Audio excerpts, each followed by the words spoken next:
What is up, folks? It's the Emulsion podcast, hosted by chef and media producer Justin Khanna. That's me. The Emulsion is a result of my desire to educate, share, and personally keep myself up to date on stories stirring up the restaurant industry.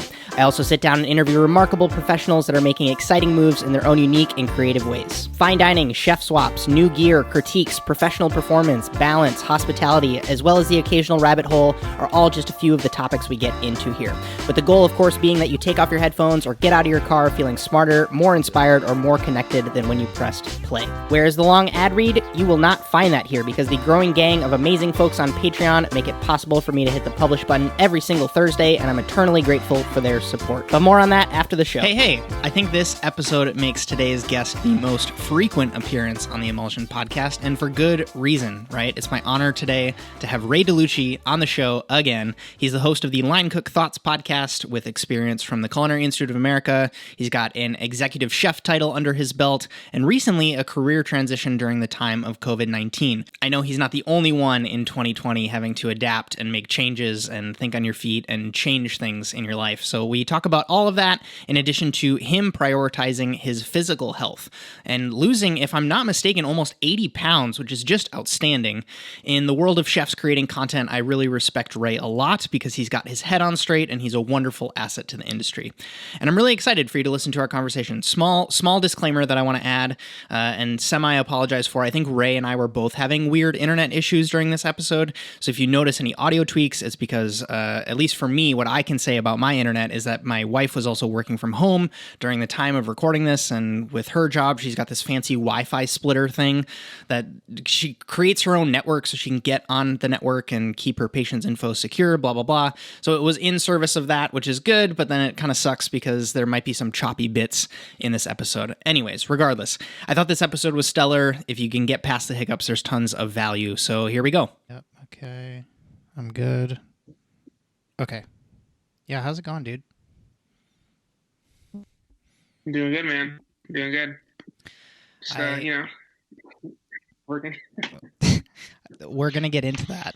I want to hear about all the new job things and writing online, but in light of taking inspiration from another podcaster I listen to who has a really unique format where he lets his guests ask a question of him at the end.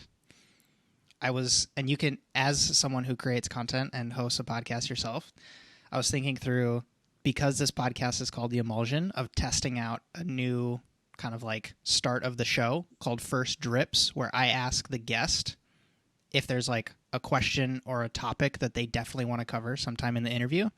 And then I like leave a note on it and then like bring it up later in the show. First off, do you think that's a good idea? Second off, is there something that you want to talk through in our conversation? Yeah. Before we begin, I don't know if are you going to put this on YouTube? I think so. Yeah, Is the light, I mean, I know I got this glare from this light up here. You're I don't know if you want me to fix that or not. It looks good. It's like angelic vibes.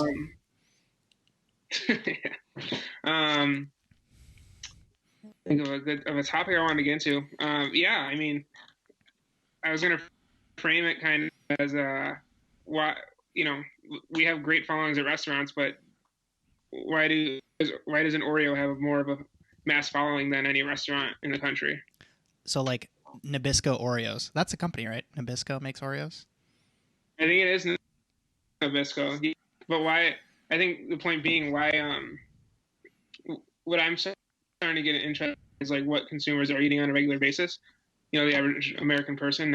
It's saying their average what they do, but like just if you were to ask anyone, everyone knows what Oreo is, and there's a tremendous following behind those brands. So why is it that people in food kind of, we shake off junk food and whatnot, and for good reason maybe, but I think a lot of missed opportunity in not going into those brands. So kind of wanted to get your thoughts on that. So I'm already noticing a problem with engineering this as the start of the show, because if I want to come back to it, it's a little awkward for me to like change the subject after you've just brought this up. Do you know what I mean? Because it's like, I really want to get into this right now, but if I'm going to say that I want to start the show in a normal way, that's not a smart way to do it. So maybe better to do it like in the middle of the show. Anyways, I want to talk about this. I'm staring at my like the wall that's the backdrop of all my videos, and I have a big Kikkoman sticker. And I say that because Kikkoman did like this collaboration with a streetwear brand for like hypebeasts that just want to like rep this soy sauce company on their t-shirt or whatever. And the shirts actually looked really, really cool. And I think they made some socks and some other stuff. But I think when you're talking about like restaurants, so when you say restaurants that have a big following, are you talking like McDonald's, like Subway, or are you talking about like, you know, I don't know, French Laundry, like Peter Luger, stuff like that? I guess you could throw any restaurant in there, but I mean, you get out to McDonald's, like, what do more people know, McDonald's or Oreos?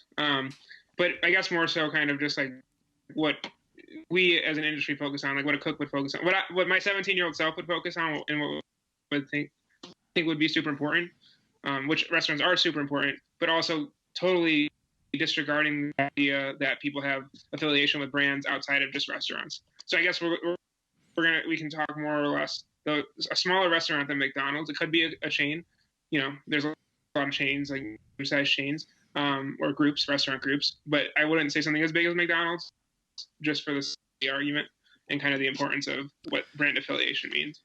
So I think there's a couple things that I think about with that. So the restaurant that comes to mind that has like small cult following in the place where it exists, and then like maybe one concentric circle outside of that, is Joe's Kansas City Barbecue. And I think you're actually flipping it the other way. Like if you went to the average person on the street in, you know, pick a city in America, I think that they would, and you showed them a pack of Oreos, they'd be like, I know what that is. But if you showed them the menu of Joe's Kansas City, I don't necessarily think that as many people would know as the people that know Oreo. So I think there's a lot of people that do understand Oreo, but I think that there's a couple of things that, like, do you want to be known as the cookie that does everything, or do you want to be known as what Oreo's like tagline brand forever, which is like milk's favorite cookie? Like that's been their tagline forever. And so to like expand beyond that almost like dilutes this main tagline, which is like, if you want a cookie to eat with a glass of milk, you should think of Oreo first. And so does expanding outside of that and becoming more well-known and becoming this pop culture thing.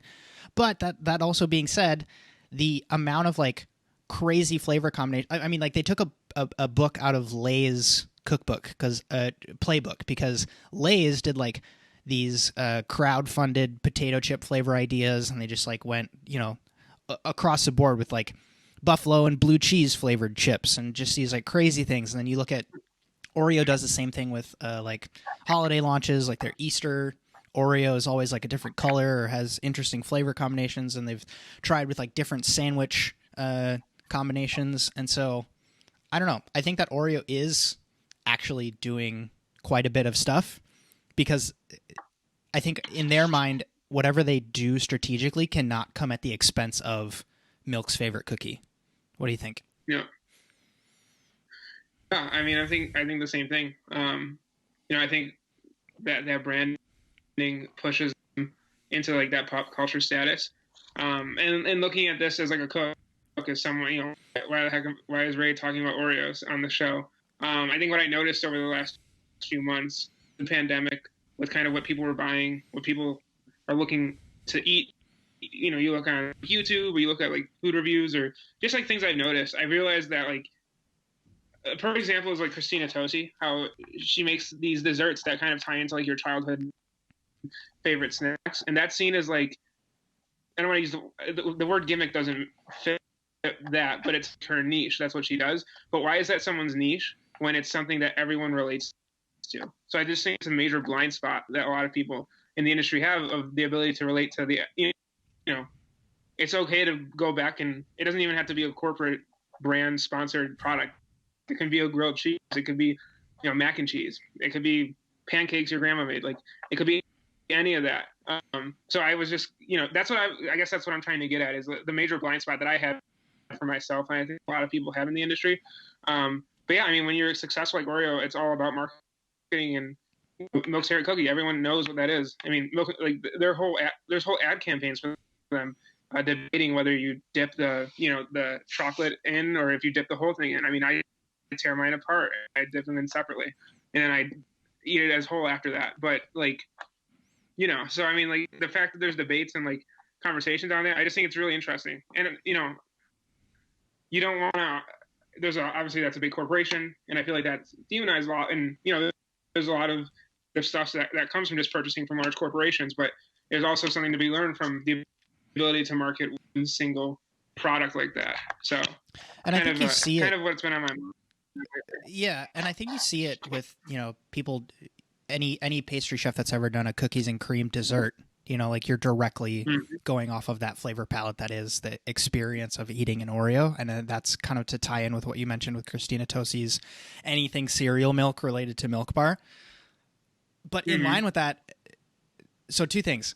The first is a person that we talked about the first time that we spoke on a podcast. I think it was the first time, because the second time was when pandemic started. I think the reason that Joshua Weissman's But Better video series on YouTube has just kind of like exploded in popularity is because he's a guy who has restaurant experience, but he's doing it with things that everybody knows. So Red Lobster cheddar biscuits, Popeye's chicken sandwich, the Crunchwrap Supreme, and so could he have been as successful creating his own dishes?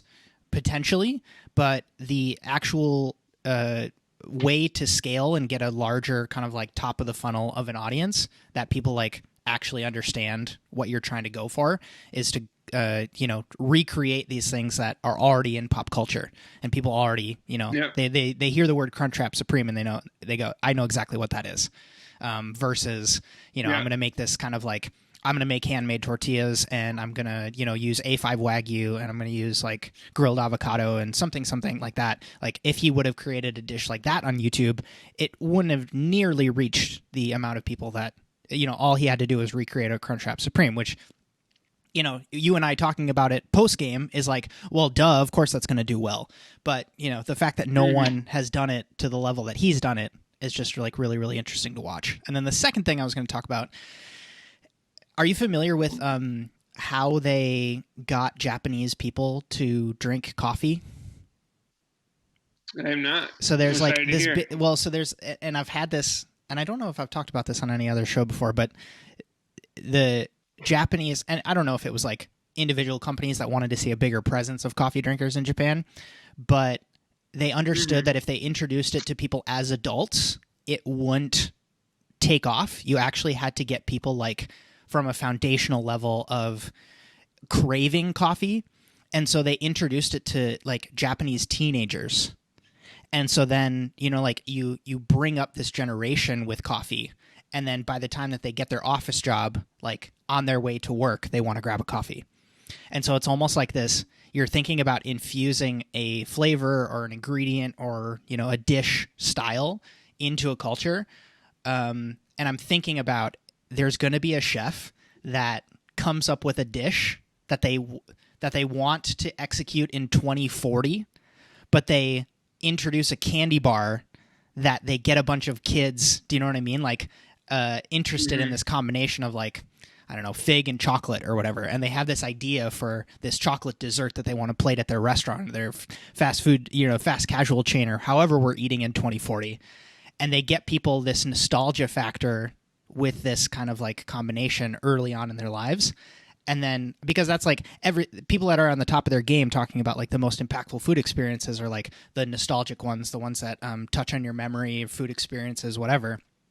And so I think it's just interesting to like, if you were to come up with like the ice cream truck concept for X, get a bunch of, people in America, infatuated with it from a memory perspective, and then deploy it later on in their lives. I just think that's like 4D chess to the max. And I just thought that was really interesting because that might be the way to do it. And it's a patient play versus like, oh, we want more people in Japan to drink coffee. Let's create this big marketing plan, make it, cool and productive to drink coffee while you're at work, blah, blah, blah.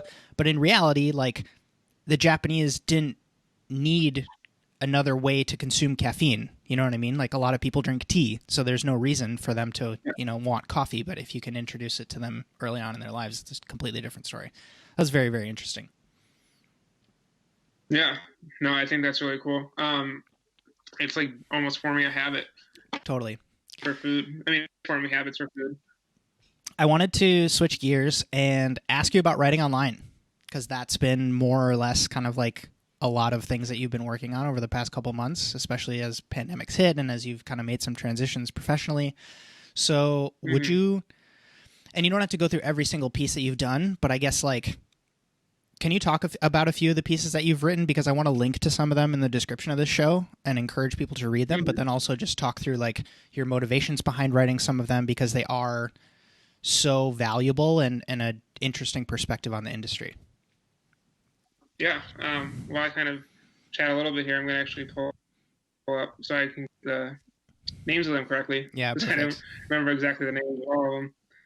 Isn't that funny how you work so hard on a piece of content and you can just like forget about what the title of it is after you?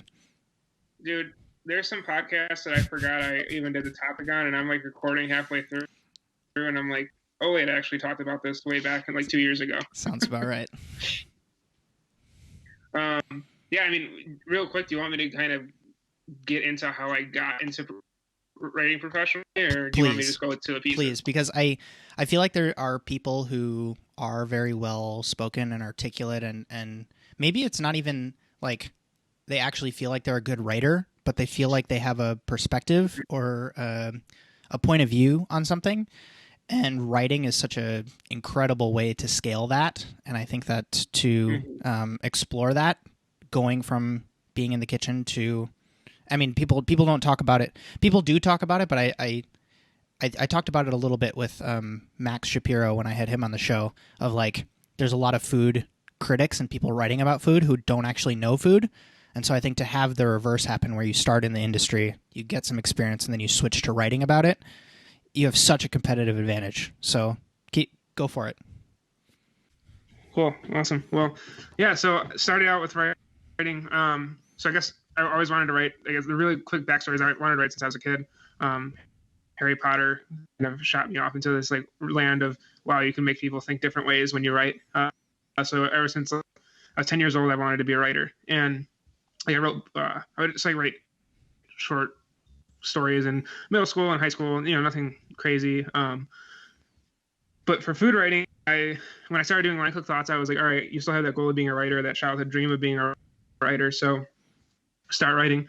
So when I started Line Cook Thoughts, I started working on this document. And basically it's just, I don't even have a name for it. It's just, I broke it up into chapters like I would be writing a book. Technically it's a book. We talked about this before. But it's just this document that I continue to work on. It's over 50,000 words now. And it's just, it will be a book one day. And I will like to publish it. It's cool because started it 2 years ago. So it was my thoughts from starting as a line cook to a restaurant manager, and now through the pandemic. So I think it's a really cool time capsule that, hopefully people will enjoy reading. But so getting started with writing was just really like starting with writing. I kept thinking like, how do I get better at this, or how do I get to a point where I can actually publish my work? And much like cooking, I think you just have to keep practicing at it and do it. Like doing that, learning guitar, cooking, it's all about doing it and just like practicing and getting better at it. I just kept writing. And I started writing on Medium. And I think for anyone who wants to write, they should start writing on Medium. It's free. It's a free platform it's $3 a month. So, I mean, for me, that's like nothing, that's a Starbucks coffee. That's less than a Starbucks coffee. But I started writing on Medium. I wrote an article about my late grandfather. Basically, the article was titled, "I Cook for Someone Who Is No Longer Here." It was basically just a thought process that I went through of how he was a big inspiration for me to be a chef, and how he actually passed away the year before I went to culinary school, and how through a lot of that, it's life. It's you expect those things, but you think back on like how cool it would have been for him to see these different journeys that I've taken on. The realization he has not been alive to see any of my cooking when I started at Wendy's. So wrote that article, started to write some more pieces throughout the pandemic, and I was like, all right, I really want to get like into like the writing scene. Much like the food scene, it can be a little intimidating at first. And so I figured the best thing I was going for interviewing writers or people who work for magazines or what have you. So, you know, I have the podcast. I invited on Chandra Ram. She's basically the editor of Plate magazine. And I just asked her to come on the show, interviewed with her. We had a really great discussion on what of a magazine based out of Chicago. She kind of shared the platform for Plate was changing. Things were going to be different. It was a really great conversation. And, you know, at the end of it, I was like, well, you know, should I ask her or not? I was just like, I'm just going to ask her for advice. I said, look, I have this document. It's like 50,000 words. I've been putting out my own articles. I want to be a writer. How do I get to kind of work towards where you are? And she said, well, why don't you send something over? And I was like, all right, sounds good. So long story short, I wrote my first article, and this was back in July. So it was July 7th it came out, and it more than ever, restaurant line cooks need your support. Really didn't need to transition into anything big. And I think when people think about writing, you know, they go into kind of what they need to do that's not, you know, what they need to write about that's so mind-blowing. For me, though, my whole brand, my whole on the side with Line Cook Thoughts is all about why cooks are important and why the people in the industry are important. So I just wrote about what I knew, and it resonated really well. It got so much, you know, it got so much good review. I mean, of course, there's people that were like, you know, well, you know, you suck at writing, but that was actually few and far between. That I know I didn't enjoy it, but obviously, you know, there's always going to be critics. Really well. So then they asked me to write another article. So the next article was your list, and this has been a big topic of mine. Just kind of how we can get prioritizing what it is we need in life as people in the industry. I know the last year and a half, I didn't take the time to care for myself like I should have. I neglected relationships. I neglected self-care, hobbies, things that were important to me. And I think with the pandemic, a lot of people woke up to the realization that they don't want to live their lives just grinding day after day behind the stove. So article, leaving restaurants for a new career doesn't make you a sellout. And this was the one I was the most scared of putting out. And that's the one I'll leave it out on. I wrote a couple more after that, but this was the one where I was like, all right, this is the one where, and I'm nervous because I don't know how it's going to be received.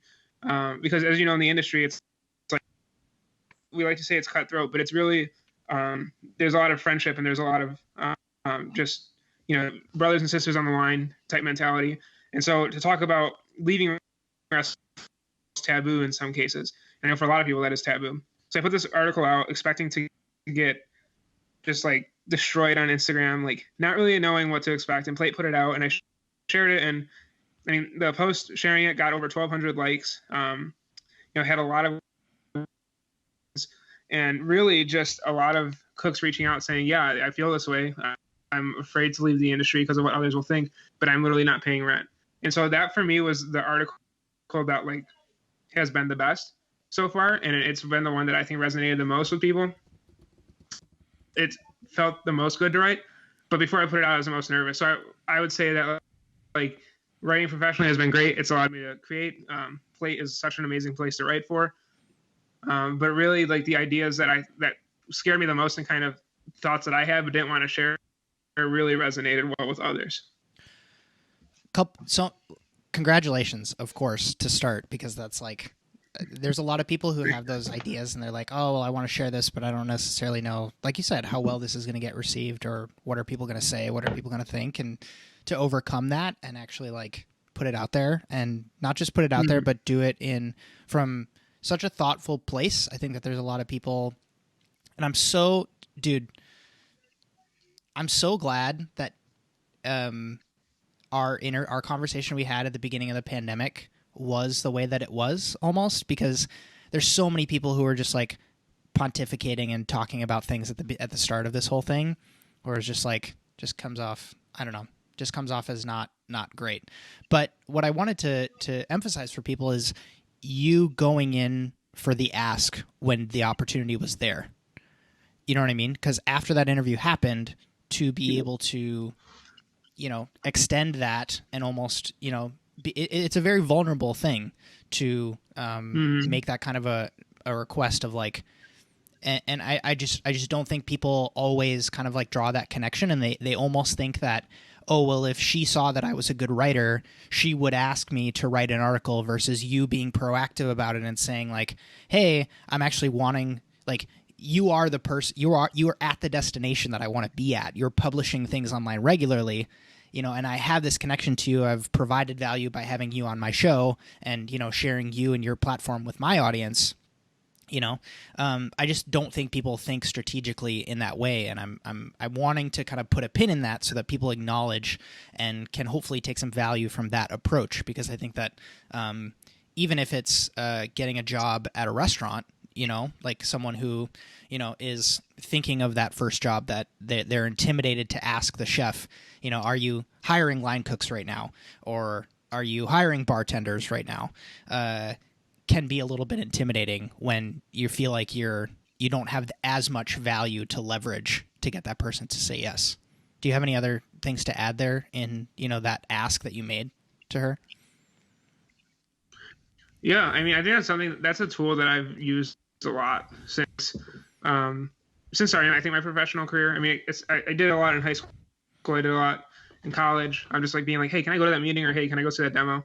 But in terms of like your own projects or your own career, like, I'm going to tell you, like, that ask it works maybe 3 out of 10 times. And it's not because the other person's a bad person. It's because they have a lot going on. When I lived in New York City for 6 months. And in that time I got to eat at some pretty incredible restaurants. And I would go up to the chef. I remember there was one specific moment where it was an open kitchen. And I went up to the chef. He was like, he's pretty well known, and I was intimidated by him just because, like, who the heck am I? And I went up and I was like, hey, chef, do you mind, I do a podcast for cooks. Would you come on? And he said yes. I never reached out. I mean, I emailed him, never got back to me. That happened maybe 5 times to me in the city.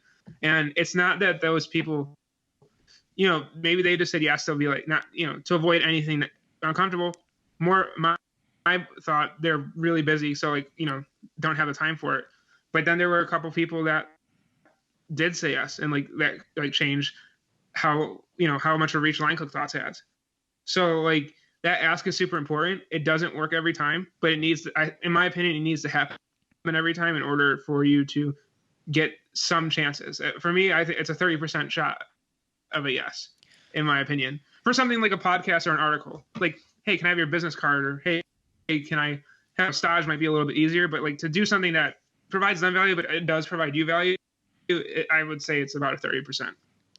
Do you think that, and this is me, maybe taking it a step too far in the productive direction, but do you think that the ask could have a higher, and I hate to call it a conversion rate because it makes me sound like a growth hacker douchebag, but like, do you think that if you went up at the end of the meal, said something along the lines of, I write about food online, and, not from a critic perspective, but like, I write to a large audience of industry professionals, maybe something along those lines.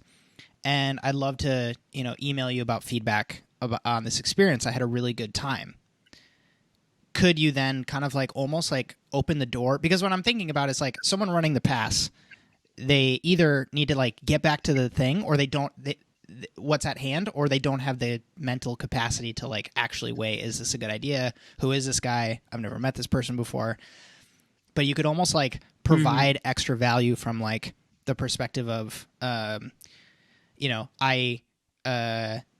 email that, you get their email address, you email them to tell them about the experience, what you liked, what you didn't like, obviously don't, completely blast them. But then something at the end of like, and I host an industry podcast, where I talk to professionals and it goes out to a large audience of people. Would you be interested in coming on for an interview? I don't know. Do you think that would get some more higher than that 30%, quote unquote, or do you think that it would flop? Yeah, there's two points to that for me. I think that would work. I think you would have a higher conversion rate if you're directly talking with that person, or even if you're talking to a PR agent. It might be something that could. I'll have to try it to see. I I do think that would work better. I think it's an amazing idea. Yeah. And I think for anyone trying to break in, that's a really good idea. But there is something else I noticed, and maybe you've noticed this too.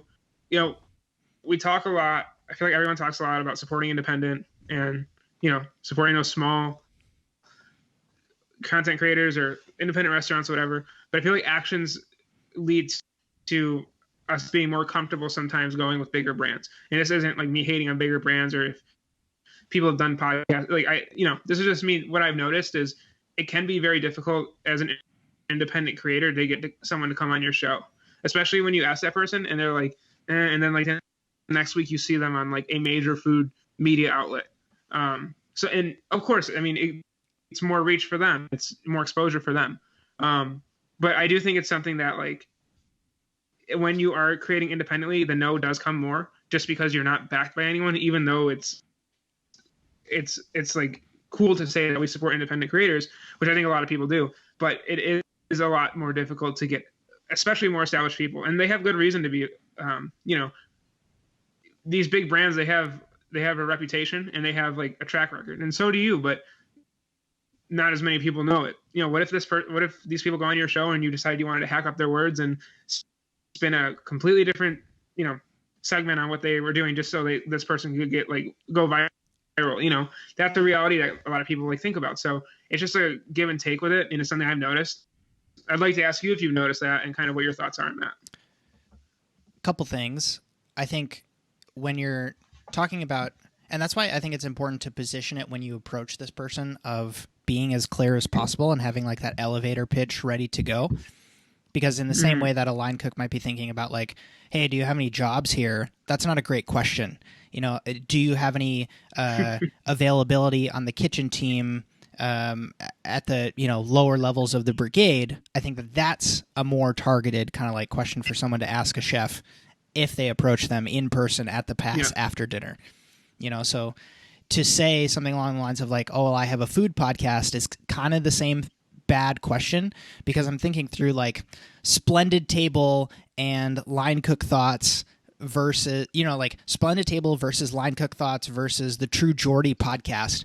Not True Geordie, Air Jordan. Oh my goodness. True Geordie. I'm thinking through like, anyways, like they're all completely different shows, so someone coming on, Splendid Table it's gonna be a completely different interview positioned to a completely different audience than, someone coming on Line Cook Thoughts, so to have that elevator pitch ready to go where it's like, and mine would be something along the lines of like, I talk to a lot of like line cooks, sous chefs, culinary school students about ways to progress their career. Like that is an interesting draw to someone who is interested in seeing the, starting entrance of the industry get better, that pool of people.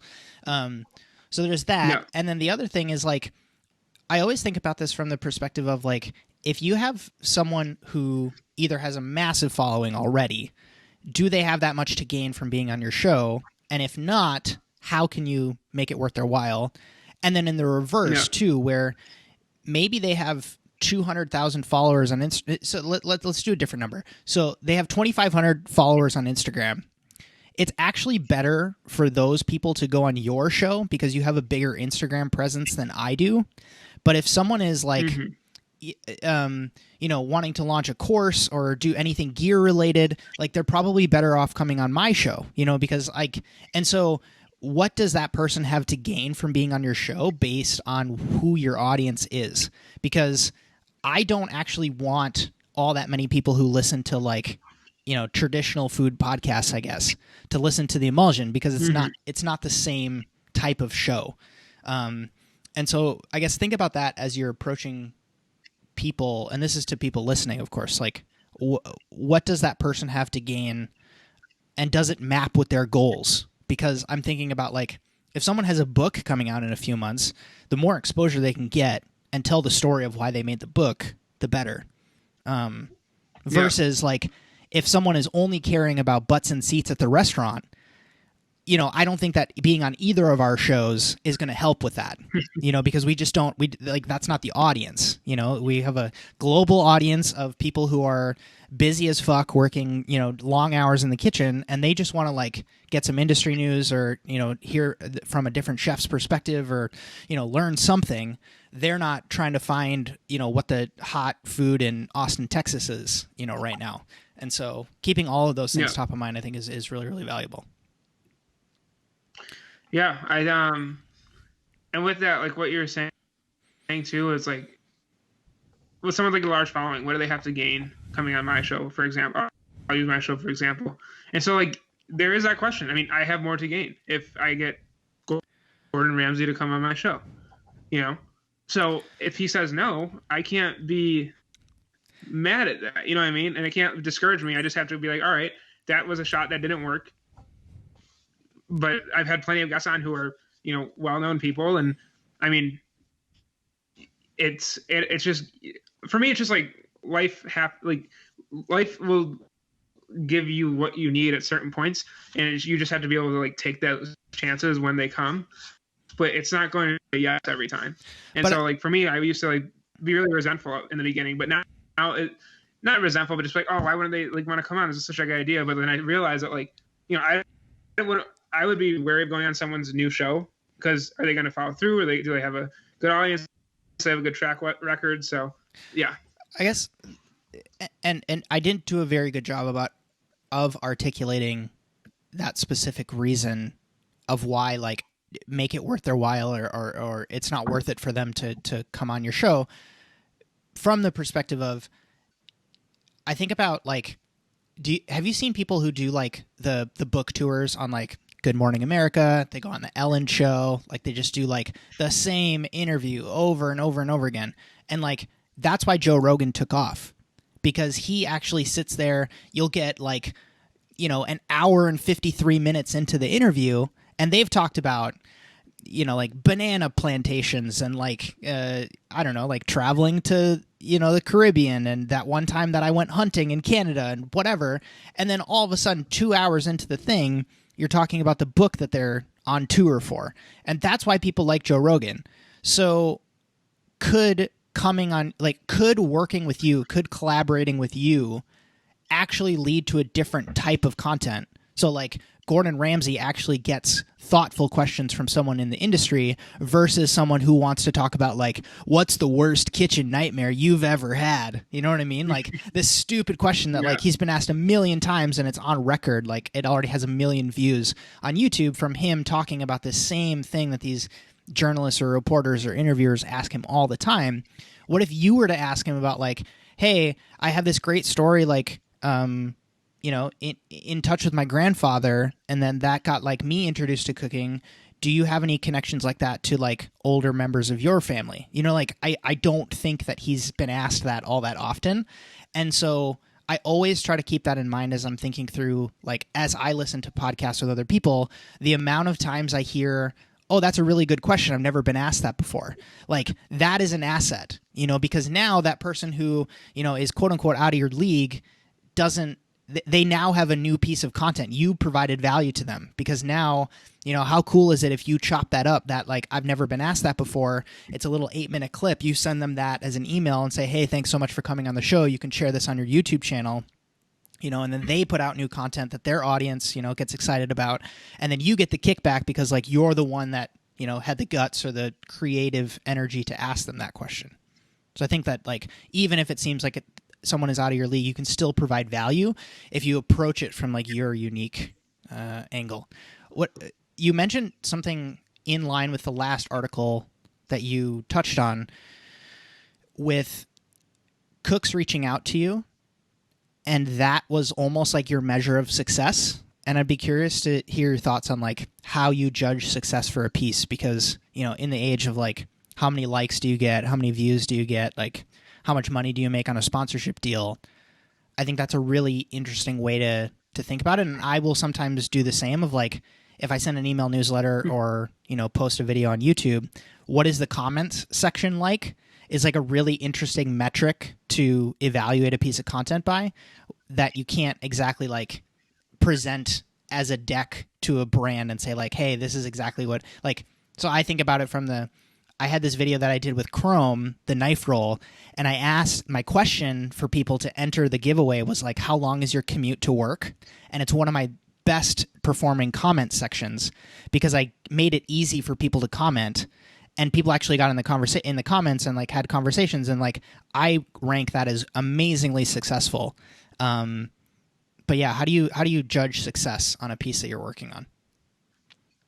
Yeah, it's the same way I judge success for line cook thoughts. I think metrics is just something I don't follow as much. Like I'm aware of how many followers I have, how much listenership I have, how much growth I'm seeing. I run Instagram ads for merch. Like I look at metrics, but about a year in, I was like, you keep running metrics, and it's literally the only thing you're disliking about this entire process. So just stop worrying about metrics. And so I really had to learn to stop worrying about metrics. And I think once that kind of ended, where I was like, oh my God, I need to get more followers, I need to get more likes, blah, blah, blah, blah. Like now, like, yeah, that is my success. Sharing that post and just seeing the 50 some comments of cooks saying, I needed to hear this, or, this is exactly how I feel, or just thank you for writing what gives me permission to go chase something else. Like that's success for me. Success for me is, you got a message the other day where it was just like, someone just said, really enjoy the podcast. I share it with all my cooks when we were prepping for our service every Sunday. And that is success for me. Like that is so cool in my opinion that people use my medium, my platform to get, excited about a service, or just, it's something to pass the time when they're peeling garlic or trying to get boxes ready for food going out, for takeout. So that's success for me. Success with my content is people actually resonating and enjoying it, and it actually means something to them. And not everyone has to like it. Success also for me is the people that counter argue you, and it's interesting enough to them in a negative way for them to like be like, well, I think this is wrong, or I think this is different. This is how the industry should be. And so for success, I think it's more so the reaction and the fact that it resonated with people. I mean, I look for positive resonation. The fact that it resonates with people and gets them thinking and gets them kind of thinking about their own career, that's what I want Line Cook Thoughts to be about. So that's success. I mean, yeah, of course I've had like it's easy to get a lot of likes on Instagram in my opinion. My most liked picture was, and this wasn't to get a lot of likes, but just to show you kind of, you could, if you were to bet, like my most liked picture of all time was when the 2-year anniversary of when Anthony Bourdain took his life. I posted a very sincere, we still haven't forgotten you. Like you were the voice for cooks. I don't remember exactly what the post said, but because he's such an iconic figure in the industry, that got so much more likes than anything else I put out. And so I think it's easy to really if you're going for likes, if you're going for followers, it's easy to do certain things. But if you're going for lasting or impact on people, I think that's a lot more, for me, that's more important. But that doesn't come with getting, there's posts now, I have almost 11,000 followers. There's posts that'll get 65 likes. And I know that I want that to be out there because that's someone's thoughts. And it might not have been posted at the right time, or the picture quality might not be the best, but it's someone's genuine representation of what they're going through in the kitchen. And as long as I can have that original, honest representation of what cooks and people in the industry are sharing, then that is what success means to me. That's great. I think it doesn't get talked about enough, and there's a what gets measured gets managed, something nugget of insight in there, but it's almost like what, I guess the takeaway might be what actually brings you value that might not be measurable, and how can you optimize for that? Maybe that's kind of the takeaway. I have it in my notes here. The bullet point is things suck right now. And I also wanted to talk about your transition out of a professional kitchen, if you don't mind talking about it a little bit, but combo both of those together. So unfortunately, the conversation we had months and months and months ago is still very relevant to the restaurant industry. And I'm sure you've been following the news that came out of LA of just banning outdoor dining as a huge blow to places that just, are already, either probably overextended on lines of credit or had to furlough employees or do all these sorts of, things just to stay afloat. And I think when you and I were talking months ago, it was this thing where, you know, we saw it as temporary. We were told it was going to go away in the summertime, but we're still here, man, and it's like end of the year. And so, I guess, can you share your thoughts on either how things have changed for you or where you see the industry at right now, and some thoughts? Yeah, I guess we'll go with how things changed with me first, and then we can go into kind of what I'm seeing. So how things changed for me. So last time we talked, I was living in Chicago. So for those of you who don't know, I was managing restaurants in major cities across the country by the last, for a year and a half, for a year and 8 months. Really did, really just my career was going really well, where I wanted to be. And obviously my restaurant got shut down in Chicago. And I was living, I was living in the Gold Coast. I was, making really good money. I was every night going out to restaurants and, maybe not being this, saving money, but still spending a lot of it. And, life was really fun. Life was really good. And so my restaurant closed, and then I ended up having to leave that job. And then I ended up having to leave the apartment that I worked so hard for to get. And then I ended up moving in with my girlfriend or my ex now. But then me and my girlfriend obviously broke up. So then I had to move back home. And so now we're recording this and I'm in my sister's old bedroom. So things change. Restaurant wise, I was in a really good job that I liked, but it wasn't healthy for me, and it didn't allow me to live life how I want to live. And I think moving back home, there was a period of 3 months where I really didn't work. I was looking for jobs. I was actively searching for jobs, but I was really just it was almost like you were back at square one. I feel like a lot of people, they want to leave their home. They want to go be on their own. They want to do their own thing. And that's great. But then the pandemic came, and for me, I had to move back home. I didn't have anywhere else really to live. You couldn't really find a job, especially then. And so I'm back at square one. And for a while that really messed with my head. And I was down for 3 months of just I don't even know. I don't know how to explain it. It was my day moved faster than I could process. So I would practice guitar and make lunch, and it would be 3 o'clock. Wow. And I get up early. I get up at 7, and I was all right. And then it's 8 p.m. and then the next day, and so I really rough time, I think, during the summer, just kind of processing everything personally and professionally. But then I realized that while I love restaurants, I wanted to be into a sector of the industry that was growing and that was really benefiting people. Obviously I keep work in this separate, but I'm in the grocery industry now, and I find it so fascinating what people are eating during the pandemic, what people need, it's beyond just food. It's how do we run out of toilet paper in the pandemic? How do we run out of paper goods? That all adds up in some way, and it all makes things different for those looking to go out to eat. So my transition out of the professional kitchen was, me second guessing it and being oh my God, you're selling out. And, lessons I learned from transitioning out of the professional kitchen for now. I wrote that article maybe more so just to make things right with me and to finally tell myself you're not a sellout. And I think that's why I wrote that article. That was so important to me. But what I realized is that while cooks work hard, people work hard in other industries too. And I always saw people in other industries as weaker, or that they didn't know what hard work was, or that they didn't work as hard. And that's not really true. A lot of different industries work extremely hard, and there's extremely hard workers everywhere you go. And just because they work 40 to 50 hours a week compared to your 60 to 70 doesn't make them lesser of a worker. It's just maybe their industry has understood that work-life balance is something you need. I don't know,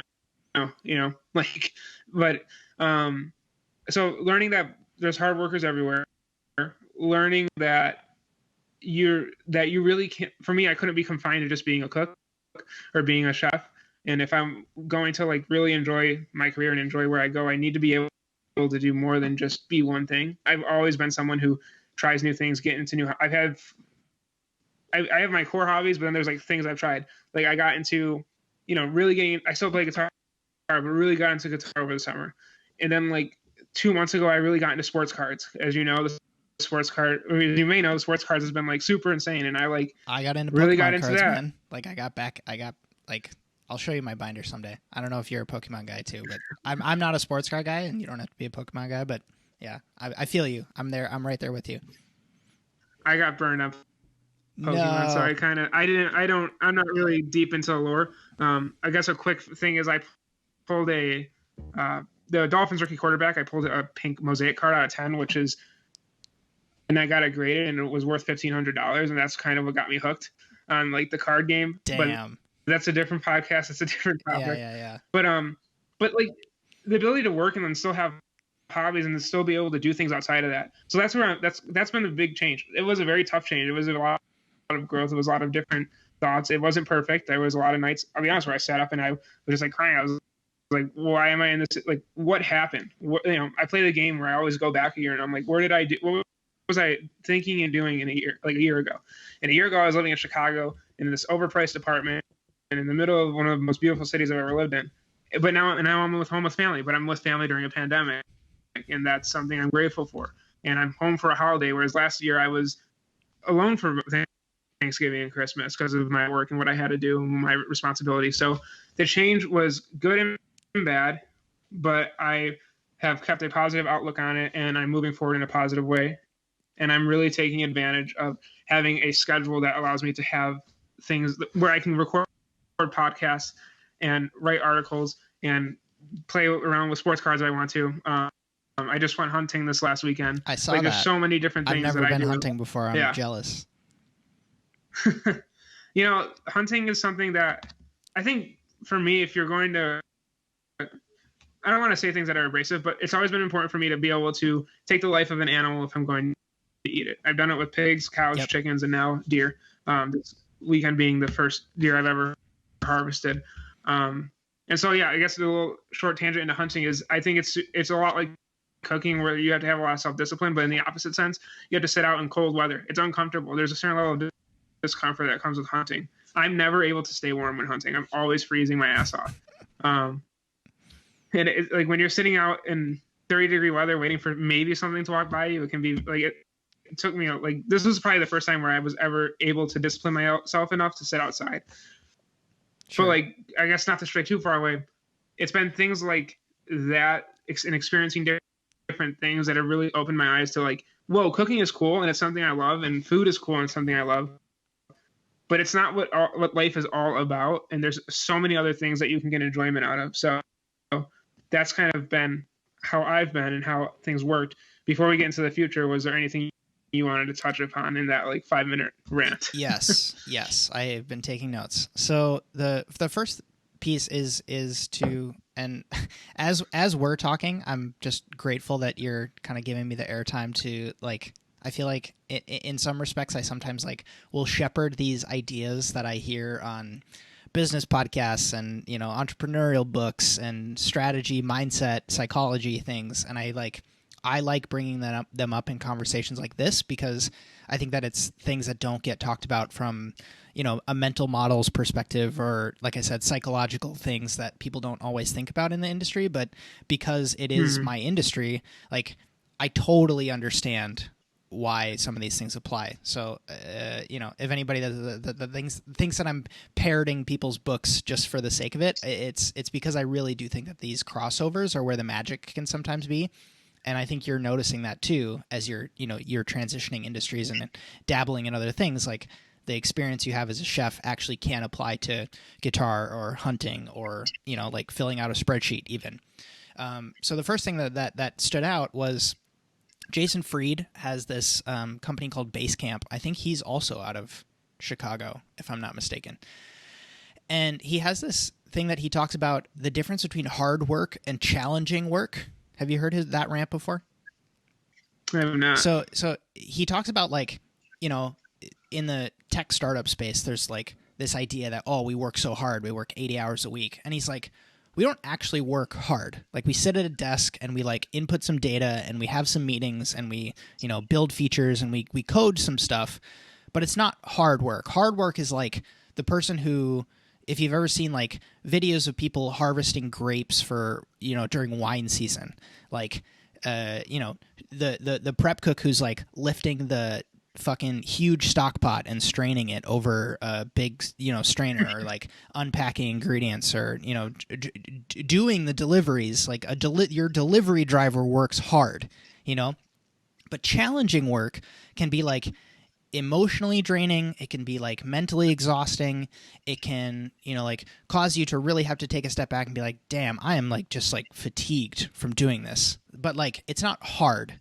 And so I think that doesn't get talked about enough, because if you're wanting to be the hardest worker, if you're a chef, you're actually not. Like there's people who are doing harder work than you, from the perspective of like backbreaking, like incredibly physically demanding. Like, yes, neither you nor I are saying being a chef is not hard work, but if you're saying that, like, by taking a job at a desk or something that is a little bit more quote unquote challenging, that you're not working hard, or you're going to scoff at that, I would kind of like ask you to take a look in the mirror. If you're saying you're the hardest, you are a harder worker, I can actually point to people who are working harder than you.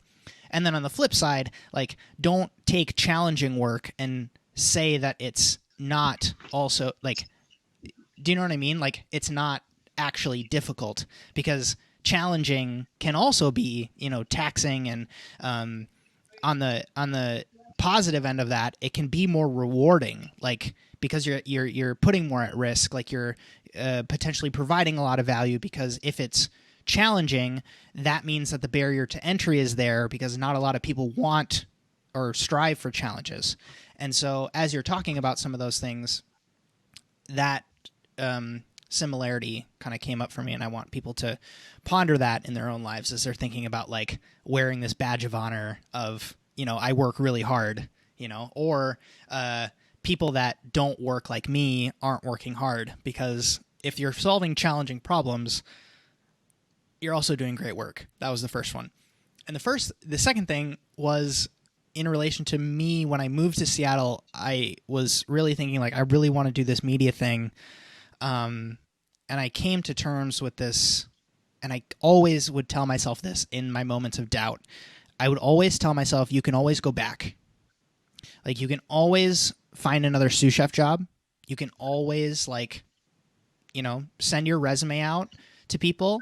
And if they ask about a gap in your resume, it's only going to look good for you to say something along the lines of like, after I left my last job, I had this thing that I really needed to try. It didn't go very well. And now I'm like more committed than ever to being in a professional kitchen, because that made me realize that like, this is where I can succeed, and this is where I can make a contribution, and whatever. It's only going to make you look better, because then that person is actually going to be able to relate to you on a more human level.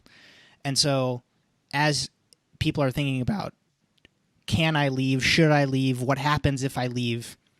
Play that out. Like, what if you leave your job, what's going to happen? Like, what is the worst case scenario? And for me at the time, it was like, all my past colleagues are going to make fun of me. I'm never going to be able to get a job again. I'm going to lose my touch. Like, I'm not going to be able to cook or season as well as I could in the past. My knife skills are going to get worse, blah, blah, blah. And then, like, you look at all of those on paper, and it's like, I just realized that it's actually not all that true, or there was actions I could take to remedy them if needed. Like, if I lost my touch with cooking, like, I could either just ramp up my cooking at home and like get back, my touch a little bit more, or maybe I get maybe I do get hired back again in a professional kitchen, and then all of a sudden, like, my first week sucks, but then it's like riding a bike and I can just get back onto it. Cause I would think back of like, have there been any moments in my career where I've taken some time away from the kitchen? Yes. How long did it take me to get my feet back under me? Not very long. And so then you're kind of like dispelling all these myths and negative self-talk that you're telling yourself. So those two things really help me quite a bit. So in my notes of things suck right now, Ray, talk to me about the industry at large. Yeah. So my focus on the industry really changed over the last few months. Whereas I think before I was really focused on world's 50 best, or, Michelin stars, or, and then transitioning into, hot new restaurants or whatnot.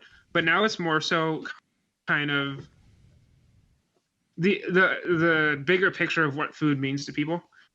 And so, yes, there's like looking at my local food scene in Buffalo, New York, and seeing really great establishments closing down. It's seeing, what's happening in LA and seeing outdoor dining close. It's seeing the dramatic growth of people who are private chefs or meal prep businesses or, online delivery businesses, Grubhub or DoorDash or whatever is doing well. So the industry at large for me has been more so focused on like not just the niche that I feel like we kind of find ourselves in sometimes, but the bigger picture. And so I think, I have no idea with the pandemic what's going to change per se, but I think the biggest thing, the thing I think is going to be big is obviously brand now, because everyone's being forced to get online. Everyone's being forced to get into ecosystems that they're not used to. And so it's a lot about like when you're scrolling through an app on DoorDash, for example, obviously your name's going to need to be known. People are going to need to know who you are, because when they're hungry and they're going through that app, they're going to be hit with so much. If you don't stick with them, and it doesn't even have to be that you have the best food. We just have the best experience. If it doesn't stick with them, then they're not going to remember that after they've gone through this entire ads popping up of McDonald's or Chipotle or what have you. So I think that's a big thing, is going to be like really like big brand awareness, or just awareness of name. And it doesn't have to be anything special, but just getting yourself out there. I think industry wise that there's going to be a lot of people who transition into different roles in the industry. I mean, we're already seeing that already. And I think that is going to relate to a lot of, I don't know, I just see a lot of like cool content coming out now of like things I never would have thought of. Like I have a friend from school who's doing she's doing dinners, and it's called Devious Dinners. I haven't watched an episode yet, but she told me about it, and I just thought it was a cool concept. She's doing videos where she shows people how to cook, and she talks about true crime while doing that. And that's coming from, I thought it was a cool idea, and it's coming from kind of the idea of, not the idea, but her maybe not working as much, so needing to fill gaps. So you're going to see a lot of new creative endeavors and whatnot. So that's what I'm seeing. And then, you're seeing these brand name chefs over the last few months having to close restaurants, and titans of the industry having to close restaurants. The biggest one was Tack Room, I think, was one that was like really like, wow, I'm surprised that closed. Massive. Yep. Being in New York. That you said I didn't. You kind of broke up. Oh, sorry. I said that's massive. Like, well? It was a massive closing. Like I didn't see it coming either. Because they just opened. Mm-hmm. Not just did they just opened, but like when I was working at French Laundry in 2013, 2012, 2013, they were R&D testing recipes for that restaurant. So it's like this has been a 8-year project in the works, and to have it close like so suddenly was fuck, man. Yeah, it's sad, and I know like there's people who hate it on Tack Room, but no, it's sad to see any restaurant close. But what I do see is like I really see like these chefs going and leaning heavily into their brand name in regards to like Emerald has his like sauce lines on shelves in grocery store. Like grocery is like where many people are right now because dining's closed. So where are you going to get food from? It's a grocery store or it's through a delivery app. I see like a lot of like an opportunity for people to create small businesses or businesses that revolve around jarred goods or like pickles or whatever, stuff that can be sold, a tangible product that can be sold and kept and like used over and over again, such as like a condiment or a sauce or a grill. So that's where I see it going. And I don't necessarily think that's a bad thing. I think it's cool. And I think it leads to a chef's getting into entrepreneurial businesses that maybe they wouldn't have ever thought of before. And it's less reliant on the perishable food element of things to like, that's what we make our money on. I think that's like, I'm really, really excited to see that as a shift in people's business models where, 80% of our revenue comes from our sauce line in grocery stores, but we make kind of 20% of our revenue from people that come into our brick and mortar location, and we get to serve them food out of it. So it almost flips where, there's a lot of places where like the restaurant is the cash cow in theory, even though it's not that profitable, but you call yourself profitable because the cookbook or the jam or the, chicken sauce makes enough money at a high enough profit margin where you can actually show that the company is profitable.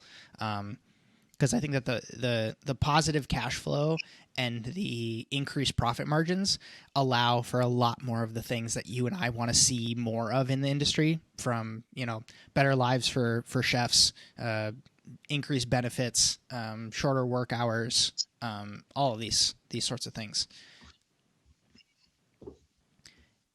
Semi in line with that,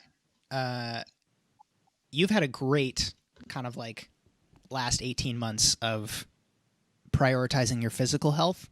And I wanted to touch on that a little bit because it's something I've been prioritizing as well. Like I probably can't run as far and as fast as you can these days. But I mean, it's something that I threw my back out lifting a green egg grill down a staircase, and it made me realize like I'm a weak little wimpy wuss boy, and I can't it was like 150-pound grill, which that's heavy, but I was lifting it with another person, but it just made me realize like your biomechanics are all wrong. Like I have anterior pelvic tilt, like my shoulder posture is really bad. I can't touch my toes. And so like that really kind of, and then that actually comboed with at the same time, like both of my parents' health not going great. And so in line with like keeping in mind all the hereditary issues that come with being that their genes being my genes, I started to really prioritize health quite a bit more. And so I'd be curious to hear you talk about like prioritizing your health and, what you're working on or thinking about, or what that transition into taking it more seriously was like. Yeah, it's actually funny because tonight I ate a giant bowl of pasta. So did I. And so did I. I was cheating myself. Yeah. So last 18 months, I think that fits in. So I guess, I don't know if we've ever talked about like the weight loss. Maybe we touched upon it. I don't think we ever have. But so like growing up, I was always overweight. I would say when I was like 13, I started to get really overweight. And I would eat like horrendously, like, so the biggest I ever was 278 pounds. Wow. And that was in my senior year of college, and I would eat like I was always a hard worker, but so I always felt like that led me to, I was not hard worker. It was a lack of self-care. I don't want to say hard worker. Hard workers can be healthy. It was lack of self-care disguised as me. Oh, I work so hard, so I deserve these things. And like I would drink 2 Frappuccinos a day, and I would get McDonald's after eating 3 meals a day, like just after school, like with friends and whatnot. And we would go to this diner. You probably know it, Ever Ready Diner. Totally. Down at the CIA, and I would get like fries and gravy and the Oreo malted milkshake. Yeah, crappy stuff.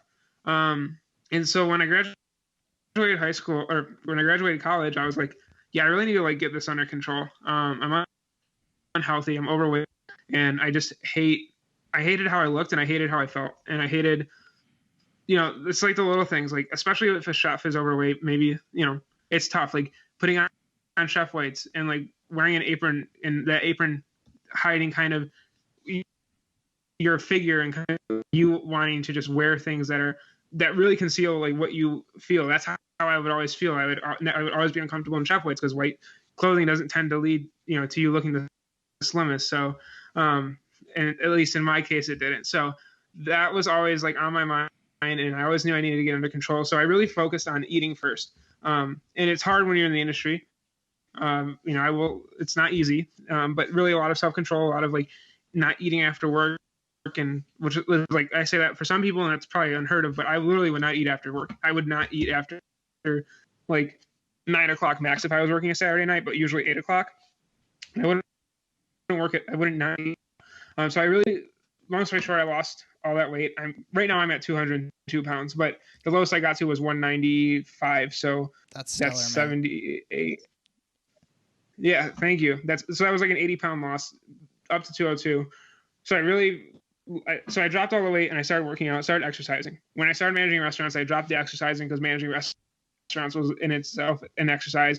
I was walking in New York City 15 minutes each way to get to work. I'm really walking everywhere, so I really didn't need yes, there's things I did need to work on, but overall to keep my weight down, that was that. But then, it's not just about losing weight, it's about kind of still what you're eating. And so recently I had like a doctor's visit, and like my cholesterol is still high. And, cholesterol being high leads to a lot of different bad things. I mean, heart attacks to later on in life, I was reading up on it, it could lead to Alzheimer's. Like there's so many different things that consuming too many fatty or meat products that could be bad for you. And I've done a lot of reading, and I know where I need to be, and I'm not exactly where I want to be with eating, but I'm getting there. But into your point with running, I realized that like I needed something that was going to really help me get motivated to keep working out. And running for me was always something I wanted to do. I liked the idea of getting up in the morning and running, but I actually hated doing it. And so I just started running one day. My friend had a challenge. It was like 46 miles for the 1 month. So I ran the 46. I was like, all right, I'm going to run the 46 miles. And I literally like didn't even do any research. I just went out one day and ran a mile, and it like sucked and I hated it. But I kept doing it. I did it again and again. And this is when I'm like lesser weight. In quarantine, I shot up to 270. So I did gain 15 pounds, and then like I came back down. There was a really bad point in quarantine where I was that dark period we were talking about, where I was like not taking care of myself at all. So there was weight gain that it happens when you're trying to like keep weight off, but I was able to take it back off. But running was really important for me because it was something that I didn't expect I'd be able to do. And so I don't think I ran more than 10 miles my entire life before this summer. And that first month I ran, I think I ran 56 miles in 30 days, which is, that's pretty incredible for me. Like that was like something that was pretty insane. And then I actually got running shoes, and I actually got like gear that was like helpful. And I ran like 2 more months, and I did 54 miles. And then the last month we did a fundraiser, the No Kid Hungry fundraiser, where we ran to just raise funds for No Kid Hungry, people who are hungry in the pandemic, specifically children. We raised over $2,000 for them, and it was just a bunch of cooks running. But running for me was super cool because it was like cooking. It was something that I just needed to push forward. It was all about me. Running is all about you and your mental capacity to do it. And it's like you hit a wall every time you run, or I do. And I would always hit this wall, and I always come to this point where it was like, you can stop now, and you can be happy that you ran, but you wouldn't be happy that you didn't go as far as you maybe wanted to that day. And sometimes I stopped, and I would be like, you did good, but you knew you could have done better. And there was one day where I had just gotten out of work. There was really no rhyme or reason. I just started running, and that wall came, and I was just like, you know what? I'm just going to go through the wall today and like really like just go as far as I could. And I actually ran 8 miles that day, and that was the most I'd ever ran. This was like after work. It was a late summer evening. It took me almost 2 hours, I think, but I did 8 miles, and like that like really showed me that like you are capable physically of more than what you know. Running helped me a lot with like endurance and just feeling better. And I've been eating well, and I've been able to maintain the weight, but now I do have asthma, so running now is difficult, and I did get my wisdom teeth out. So as soon as that happened, this happened in October, I stopped running. I've been doing Nike Training Club, the app, which I think is really, really underrated. The bodyweight exercises on there are insane. And I'm in no way like I don't have a 6-pack. I still have a long way to go. I'm still kind of in like that dad bod type phase, but I'm so much healthier, and I'm so much more happy with how I look, and I'm able to do more. And I think that's like really important. And so, yeah, I mean, that was the kind of the health and fitness journey. Good for you, man. That's the note that I took that I really want to touch on people, because I know the people who are listening to this. I want you to speak a little bit more about the not eating after service thing, because that was also something that I would do quite a bit, only because like, even speaking from a time perspective, like if you have staff meal at 4 and you get out of work at 11, like that's 7 hours of not eating anything. And that's, quite a long time to go before, if you're going to sleep after that and then wake up the next morning, that's a long time to go without eating. But I can only imagine, and you can touch on this because I've experimented with it a few times, but like, how long did it take after stopping eating after service, after work? Did your body actually get used to it? Because in the same way that you're talking about the first few times that you go running sucking, the first times that you don't eat after service is also going to suck. But the body has a fascinating way of like adapting and, oh, this is the new normal. Like, I'm just not going to be that hungry anymore. I'm going to wait because I know that I'm going to get calories, later in because it's also such a shitty way to set you up for a night of sleep is to like eat and then crash. Like, your sleep is horrible. And I didn't understand that until I started wearing this ring to like monitor my sleep. And if I drink within 120 minutes with going to bed, and if I eat within 2 hours, especially of going to bed, the ring calls me out for it. Like it's not even a question. It doesn't say like, oh, did you like have nightmares last night? Because it has other prompts that'll tell me in the app of like why I didn't sleep well, but it will specifically tell me, did you eat too close to bedtime last night? Like, it knows that I ate at a shitty time. And so it's like these carry-on effects of like, you're gaining weight, your sleep is shitty, and it's like you're just not in that all positive of a mental headspace. Like, being able to control that for people might actually be like an easier lift for people that are listening, rather than like, oh, I'm going to take up a running habit. So how long did it take until it got better, not eating after service? Yeah, there's a couple of things in there that I know that you kind of jogged my memory, but I guess I'll start with the service thing. Is that so like every night I would come home. So when I was coming home from service, I always say one of the best meals I ever had was coming home after a 12-hour shift. Stopped at Taco Bell. I got Dorito Locos Taco, Gordita Crunch, and a beefy 5-layer burrito, and I ate it on literally the 5-minute drive home. It was amazing. Everything hit so well. So if I didn't do that, I would go home and immediately I would go to the fridge, and I would there would be leftover pizza, or there'd be chips and French onion dip or whatever. So I would go eat that. I remember like so I've done like a lot of reading. I don't know. I know in my head it makes sense, and I know I've read science on it to make it make sense to enough to scare me to not do it. But basically, like you were saying, like eating before you go to bed is really bad for your body. And I guess the simplest thing that I read that really made sense for me is, we always say like we need to give our bodies a break, or we need to give our body a rest. We sleep so we get rest. But when you're eating late at night, you're not giving your stomach a chance to rest. You're not giving your digestive tract ever a chance to rest. And when you like think about it that way, like sometimes I'll fast until noon after not eating after 8, just to like, and I feel better after that, because it's like you need to give your digestion like time to relax a little bit and not always be shoving literally shit through, because like after a while it like, I don't know, like I just read that it's not good for you. So getting back to your question, so what I would do is I would come home and I would drink a glass of water, and I feel like that would instantly hit like the almost full mechanism for me, and something I adopted. Well, in the beginning, I just went straight no eating. So the last thing I would eat like a salad or something small at work. Maybe if I had a really late night, maybe push it to 10, and I would eat like a sandwich or something that was like filling. Like I didn't need to go eat. Like we always had hollandaise sauce. I didn't need to go eat potatoes with hollandaise sauce after the end of service. So having a smart meal, I would not like stop eating at 4. Like I would eat something before service ended, but I wouldn't eat something like when I got home. So if you are in a situation where like you are able to eat while you're at service, I think that you should do that. Like if you can eat something after service is done instead of eating at home, it just gives some time. But if you do need to eat at home, eating something that's like healthy or small, just enough to like get you there. But so after I would eat at like 8 or 9, come home, open the fridge, look at everything, and I would just close the fridge and I went back to my room.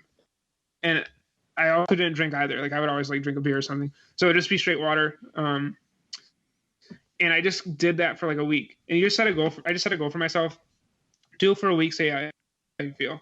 So for a week, I just didn't eat anything after service. And honestly, like you just have to get honest with yourself, and you have to have these other ugly conversations with yourself. Is like, for me, it was like, like, you're overweight, you hate how you look for years. Like, you don't need to eat, right? And I would always like just have that conversation with myself. And that really was like, cause I was angry.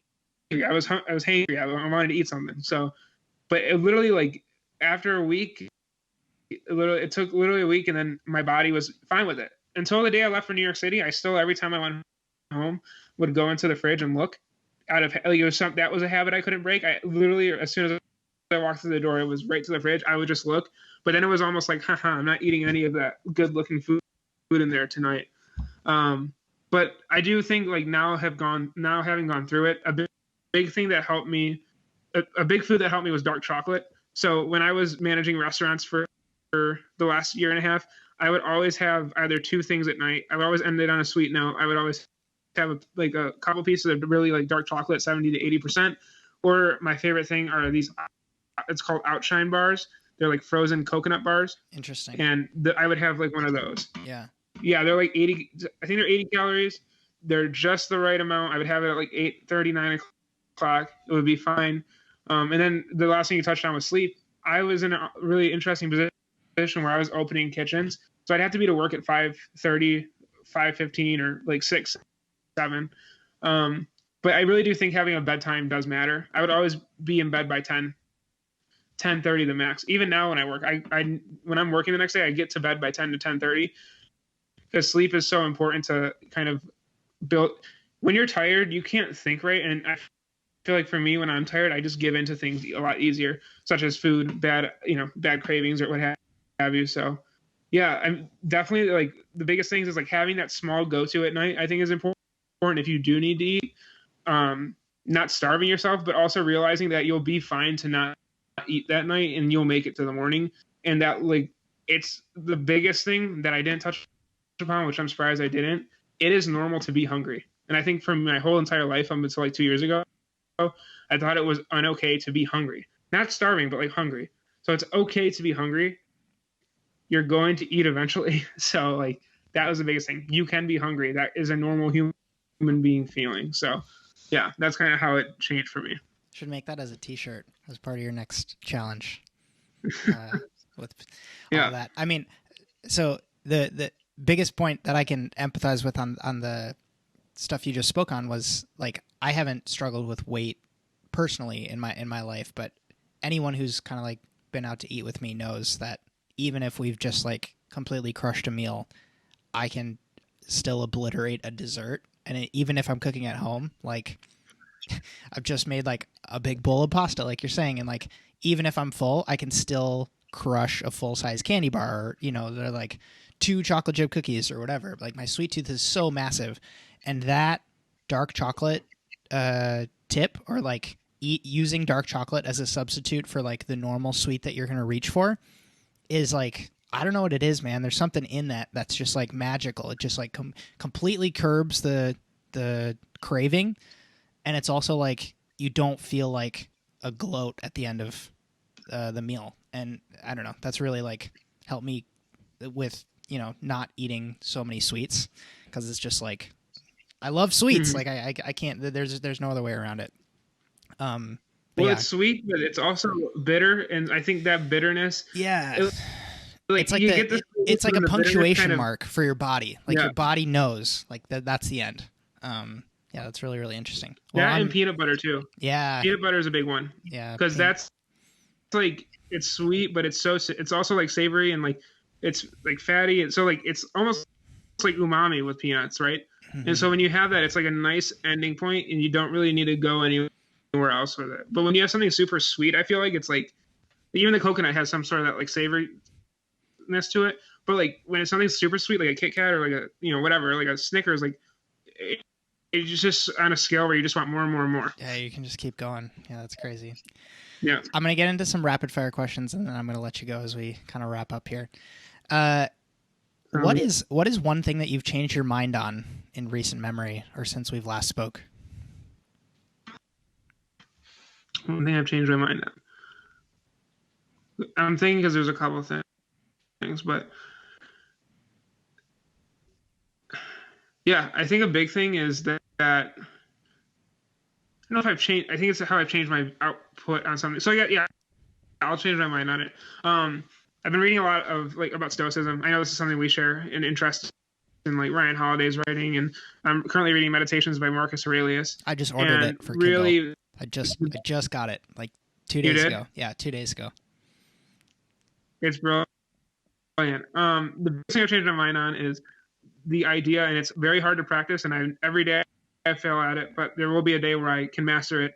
Is I think Epictetus. I don't even know how to say his name correctly. I still Yep. Yeah, I think he said it. It could have been Seneca. It's one of those guys. Basically said, and this isn't word for word, but basically said your entire world is the outcome of your perspective, and that like really hit me. Like literally everything I experience, everything I think, every emotion that runs through me is how I view it and how I react and let it affect me. Like there's no other like I don't know how to like put it into like words more than that. There's no other way to look at it other than everything is based on your reaction and your perception and perspective on everything. That like for you, that's like life goes through your eyes and like that's it. And so like realizing that helped me change my mind on like a lot of different things, but like helped me change my mind on like, oh, like everything is in my control in a sense that I can control how I react to it. So that's what I've changed my mind on is I can control everything in my life, not in a way that like, oh, I'm moving the parts, but in a way of reaction. I think the reason that resonates so much, or hopefully will like impact people, is because it shows in so many of your actions. And I think that so many of that has come up, like so much of that has come up in this interview between like you being willing to ask for the opportunity to write for Plate or your weight loss accomplishments or like, you know, insert thing where you've actually taken the reins from this like, no one's going to come save me, you know, kind of perspective. And like, I actually have a reasonable amount of control over this. So I'm going to choose to act on it. I think that that's really powerful for people. Let's see. Is there a technique that you're still intimidated by in the kitchen? How much are you cooking these days? Also. Yeah, I'm cooking a lot with, I'm cooking more so now just for myself. But technique, you know, I think there's like a lot of things I'm so intimidated by. I think a big thing that I needed to work on more is beans. So maybe it's not a technique. So I'll do a technique then. But beans, I guess beans real quick. I didn't eat a lot of beans. They're very versatile ingredient. So I've been working the ways into eating more beans. And so I guess that's an ingredient. I think a technique that's intimidating still is pasta. Yeah. I feel like every time I get really cocky when making pasta, I mess it up. And so with me, like pasta is definitely still intimidating, even though it's probably the most like dish I've made out of anything else. When you say beans, you're talking about like dried legumes. Yes. Dried legumes or just like canned great white northern beans. Sure. Oh, it's super versatile. I don't think I've asked you this before. Have I asked you this before? The somehow get a call after this interview that you've just run an all expenses paid trip to eat at your dream restaurant, and when you get there, there's someone you've always wanted to talk to. I think I have. You definitely said Bourdain, I think, in your answer. Did you? Or has it changed? Has there been someone that you've kind of like? So maybe here's the question: is like you can have a meal with this person after you record a podcast interview with them. Who is that guest that you've wanted to have on? That is a good question.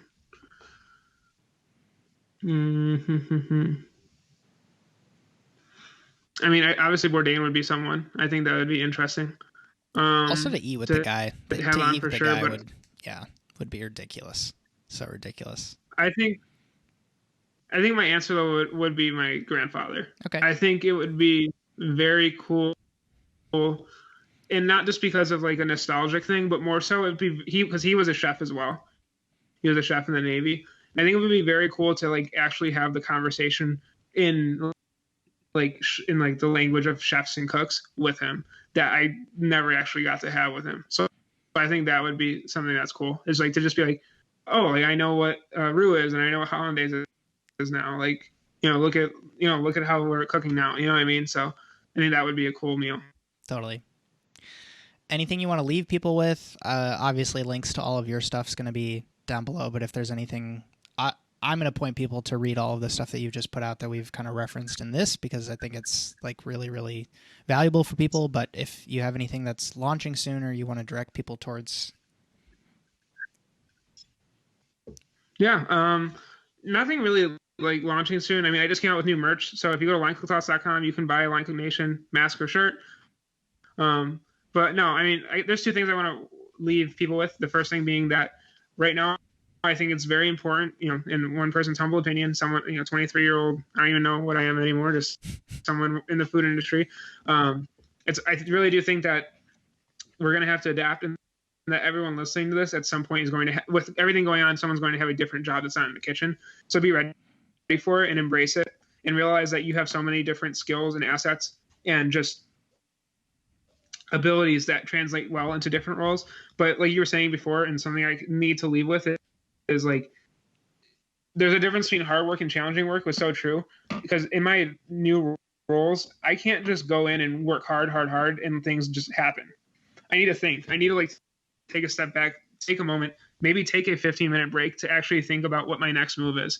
So the big thing is just be prepared for that, and realize that like hard work isn't the only key to like getting things done. You can actually like not work as hard, and we always joke, work smart, not hard. Very few people, I feel like, in the industry practice that, and I feel like in the next few years a lot of more people are going to need to. Second thing is, thank you for having me on. These conversations go so well. I know you have also had a very interesting past few months, with everything going on. Congratulations on the marriage. I think that was, it's so cool to see, so congrats on that. Thank you. But thanks for having me on, and of course, thanks for keeping in touch with everything. You're like, having conversations with you allow me to kind of reflect on things, and I know I don't see things that I do as like really great. I just like keep doing things, and you always point out the things that I do well, and I'm really appreciative of that. And I also want to share that just like you, like your ability to like, your podcast is so different because you're able to tie in things that matter so much that I know of, because I feel like we follow the same circles, but not many people do. And I know when you tie in certain things, and it just like, it's super cool to see that. It's super cool to like see you tie in so many different important aspects and make things relevant, and just introduce different areas of thought that maybe a cook or a chef didn't have. So just really appreciative of the work you do, man. And thanks for having me on again. It's a pleasure. And hearing that actually justifies the long like YouTube binge sessions that I'll go on, where I'm like, why am I watching this stuff about like, I don't know, foreign policy or importing, goods from China, or reading an article about psychology or mental models. And it's in service of helping this industry that you and I are so passionate about helping. And I'm always grateful when, the phone rings from Ray, because I know that it's going to be like a very stimulating conversation. And we record these every couple of months for people to listen to, but I'm happy that this kind of like conversation relationship continues outside of when the mics are on. So always grateful to have you on. And yeah, if there's anything else I can do for you, please reach out. Let me know. Yeah, man. Thank you. It means a ton. We did it. You're in outro land now. Thank you so much. I appreciate your ears more than you'll ever know. Hey, by making it to the end, you're the type of person that I want to speak to directly. This little production is constantly growing. If you enjoyed this episode, if you like what I'm trying to do with this show and want to make sure more people can find us, a free way to help out that takes less than 3 minutes is to leave the Emulsion a great review on iTunes. If you didn't enjoy this show, please also leave a review. I'm happy to take any constructive feedback you've got. If you want to learn more about supporting this show with your hard-earned cash, patreon.com/Justin Khanna is the place to do that. I've got tiers starting at just $1 per month. Let's say you just like being involved through suggesting stories to be covered or asking questions to my interview guests. You can stay up to date by following along on Twitter or Instagram. That is linked up in the description for your convenience, or always available on justinkhanna.com. If you're on YouTube and listening, you can take this show on the go, because this is available on all podcast platforms, including Spotify. And if you prefer video versions of things like my interview shows or the shorter intermezzo episodes, and you're listening audio only, please check out my YouTube channel to see more of that. Now's normally where I'd say my name is Justin Khanna, and I hope you have a good one, but you've probably got another podcast episode to listen to, so I'm just gonna get out of the way here. Excuse me. Pardon me.